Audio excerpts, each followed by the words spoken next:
Hello বন্ধুরা, basic sentence part 14-এ আপনাদের সবাইকে স্বাগতম। এই পাঠে আমি সিম্পল সেন্টেন্স এবং কমপ্লেক্স সেন্টেন্স নিয়ে আলোচনা করব।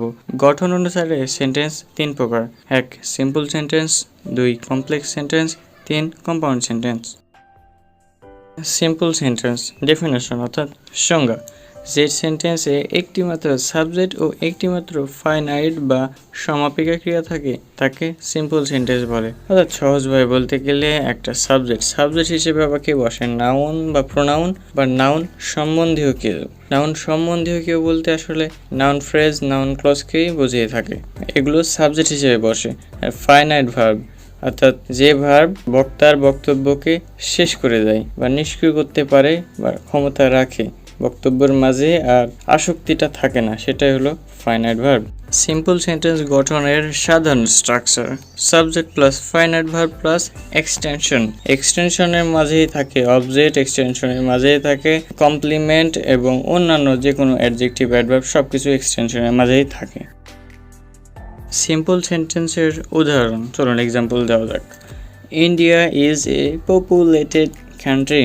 এখানে ইন্ডিয়া হলো সাবজেক্ট, ইজ হলো ফাইনাইট ভার্ব, এ পপুলেটেড কান্ট্রি এটা হলো এক্সটেনশন। কিন্তু এ পপুলেটেড কান্ট্রি অর্থাৎ একটা বিশাল জনসংখ্যার দেশ বোঝানো হচ্ছে, আর এই বিশাল জনসংখ্যার দেশ একটা নাউন বোঝাই, তাই এটা নাউন ফ্রেজ। আর এই এক্সটেনশনটাকে বলতে পারি আমরা নাউন ফ্রেজ। তারপরের বাক্যে life is not a bed of roses. জীবন পুষ্পসজ্জা নয়। তারপরের বাক্যে জেসিকা ইজ এ পিটলি গার্ল। জেসিকা একজন সুন্দরী বালিকা। এই সবগুলো সেন্টেন্সে প্রথমে সাবজেক্ট, পরে ফাইনাইট ভার্ব, পরে এক্সটেনশন দিয়ে বাক্যটি শেষ হয়েছে। উপরের দ্বিতীয় বাক্যে এ বেড অফ রোজেস এটা একটা ইডিয়ম ফ্রেজ যার অর্থ পুষ্পসজ্জা। পেজ 19। সিম্পল সেন্টেন্সে ব্যবহৃত ওয়ার্ড, ফ্রেজ বা ইডিয়ম সমূহ সাধারণত যেগুলো ব্যবহার করা হয় সেগুলো হলো টু, এটা হলো preposition, to, on, for, in, instead of, in lieu of, in spite of, despite, in honour of, in place of, in a body of, in association with, from, in reference to, in respect of, in response to, by এইগুলো সাধারণত simple সেন্টেন্সে word phrase বা idiom হিসেবে ব্যবহৃত হয়। Complex sentence definition: যে বাক্যে একটি প্রধান খণ্ড বাক্য বা মেইন বা প্রিন্সিপাল ক্লজ থাকে এবং তার উপর আশ্রিত বা অবলম্বন করে আরও একটি খণ্ডবাক্য বা সাবঅর্ডিনেট ক্লজ যুক্ত থাকে তাকে কমপ্লেক্স বা জটিল বা মিশ্র বাক্য বলে। একটি কমপ্লেক্স সেন্টেন্সে কমপক্ষে দুটি সাবজেক্ট এবং দুটি ফাইনাইট ভার্ব থাকে। কমপ্লেক্স সেন্টেন্সে ব্যবহৃত সাবঅর্ডিনেটিং কনজাংশন হলো, তার আগে বলি সাবঅর্ডিনেটিং কনজাংশন কি। মেইন ক্লজ বা প্রিন্সিপাল ক্লজের সাথে অন্য সাবঅর্ডিনেট ক্লজ যোগ করার জন্য যে মাঝখানে যে যুক্ত শব্দ বা শব্দ সমষ্টি ব্যবহৃত হয় তাই হলো সাবঅর্ডিনেটিং কনজাংশন।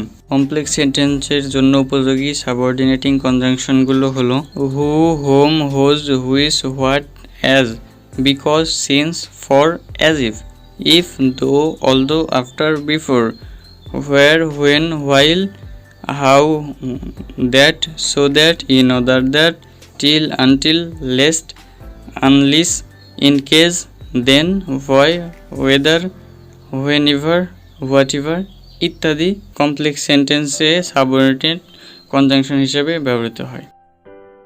চলুন কমপ্লেক্স সেন্টেন্সের উদাহরণ দেওয়া যাক। Examples: although he is rich but he is not happy. এখানে অলদো আছে এবং এটা দুইটা ক্লজকে জোড়া লাগাচ্ছে, তাই এটা অবশ্যই হবে complex sentence. I know that he would help me.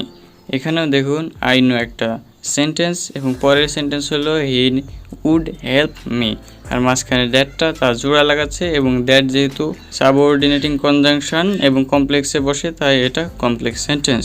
তারপরের বাক্যে we know when why will come. এই হোয়েনটা আসলে স্বাভাবিকভাবে যদি চিন্তা করি হোয়েনটা হলো রিলেটিভ প্রোনাউন, কিন্তু এখানে সাবঅর্ডিনেট কনজাংশনের দায়িত্ব পালন করতেছে এবং এটা দুইটা ক্লজকে জোড়া লাগাচ্ছে, দুইটা সেন্টেন্সকে জোড়া লাগাচ্ছে, তাই এটা কমপ্লেক্স সেন্টেন্স। তারপরের বাক্যে ইফ ইউ ওয়ার্ক হার্ড, যদি তুমি কঠোর পরিশ্রম করো, you will shine in life, তুমি জীবনে সাকসেস হবে বা তোমার জীবন উজ্জ্বল হবে। এখানে ইফ কনজাংশন দ্বারা দুইটা পৃথক পৃথক সেন্টেন্সকে জোড়া লাগাচ্ছে, তাই এটাও হলো কমপ্লেক্স সেন্টেন্স। চলুন একটু ব্যতিক্রমে যাওয়া যাক। There is no mother but loves her children. প্রশ্নোক্ত প্রদত্ত বাক্যে বাট আছে, এই কারণে মনে হতে পারে এটি কম্পাউন্ড সেন্টেন্স, কিন্তু বাক্যে বাট আসলে নেগেটিভ রিলেটিভ প্রোনাউন, অর্থাৎ হু বা দ্যাট প্লাস ডাজ নট অর্থে ব্যবহৃত হয়েছে, তাই এটা সেন্টেন্সটি কমপ্লেক্স সেন্টেন্স। অবশ্যই এটা কম্পাউন্ড হবে না, এই ব্যতিক্রমটা আপনাদের মনে রাখা উচিত। ভিডিওটি ভালো লাগলে লাইক, কমেন্ট এবং শেয়ার করবেন। চ্যানেলে নতুন হয়ে থাকলে অবশ্যই চ্যানেলটি সাবস্ক্রাইব করবেন। আর আপনার এই চ্যানেল বা যে কোনো বিষয়ে ইংলিশ জানার থাকলে অবশ্যই কমেন্টে জানাবেন, তা অনুযায়ী আমরা ভিডিও করার চেষ্টা করব। Thank you.